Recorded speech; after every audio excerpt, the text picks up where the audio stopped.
ಬೆಂಗಳೂರಿನ ತಣಿಸಂದ್ರದಲ್ಲಿ ಇಂದು ಬೆಳಗ್ಗೆ ಭೀಕರ ರಸ್ತೆ ಅಪಘಾತ ಸಂಭವಿಸಿದೆ.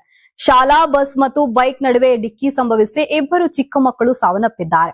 ಹೆಣ್ಣೂರು ಸಂಚಾರಿ ಪೊಲೀಸ್ ಠಾಣಾ ವ್ಯಾಪ್ತಿಯ ತಣಿಸಂದ್ರದ ಪೊಲೀಸ್ ಕ್ವಾರ್ಟರ್ಸ್ ಸಮೀಪ ಈ ಅಪಘಾತ ನಡೆದಿದೆ. ಸಿಎಆರ್ ವಿಭಾಗದಲ್ಲಿ ಕಾನ್ಸ್ಟೇಬಲ್ ಆಗಿರುವ ನಾಗನಗೌಡ ಅವರು ಬೆಳಗ್ಗೆ ತಮ್ಮ ಬೈಕ್ನಲ್ಲಿ ಇಬ್ಬರು ಮಕ್ಕಳನ್ನ ಕೂರಿಸಿಕೊಂಡು ಹಾಲು ತರಲು ಹೋಗಿದ್ರು. ಈ ವೇಳೆ ಎದುರಿನಿಂದ ಬಂದ ಆರ್ಚ್ಮೋನಿ ಶಾಲೆಯ ಬಸ್ ತಿರುವು ಪಡೆಯುವಾಗ ಬೈಕ್ಗೆ ಡಿಕ್ಕಿ ಹೊಡೆದಿದೆ ಎಂದು ತಿಳಿದು ಬಂದಿದೆ. ಡಿಕ್ಕಿ ಹೊಡೆದ ಪರಿಣಾಮ ಮೂವರು ರಸ್ತೆಗೆ ಬಿದ್ದಿದ್ದಾರೆ. ದುರಾದೃಷ್ಟವಶಾತ್ ಇಬ್ಬರು ಮಕ್ಕಳು ಬಸ್ ಚಕ್ರದ ಅಡಿ ಸಿಲುಕಿ ಸ್ಥಳದಲ್ಲೇ ಮೃತಪಟ್ಟಿದ್ದಾರೆ. ನಾಗನಗೌಡ ಅವರಿಗೆ ಸಣ್ಣ ಗಾಯಗಳಾಗಿದ್ದು ಅವರು ಪ್ರಾಣಾಪಾಯದಿಂದ ಪಾರಾಗಿದ್ದಾರೆ.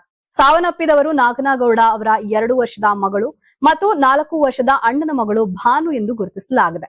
ಪೊಲೀಸರು ಪ್ರಕರಣ ದಾಖಲಿಸಿಕೊಂಡು ಬಸ್ ಮತ್ತು ಚಾಲಕನನ್ನ ವಶಕ್ಕೆ ಪಡೆದಿದ್ದಾರೆ. ಯಾರಾಗ್ತಾರೆ ಎಂಎಲ್ಎ ಅಭ್ಯರ್ಥಿ 2028 ಶೀಘ್ರದಲ್ಲೇ.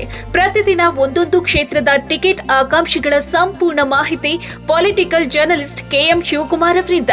ಕರ್ನಾಟಕದ ನಂಬರ್ 1 ಡಿಜಿಟಲ್ ಮೀಡಿಯಾ ನಿಮ್ಮ ನೆಚ್ಚಿನ ಕರ್ನಾಟಕ ಟಿವಿಯಲ್ಲಿ ಮಾತ್ರ.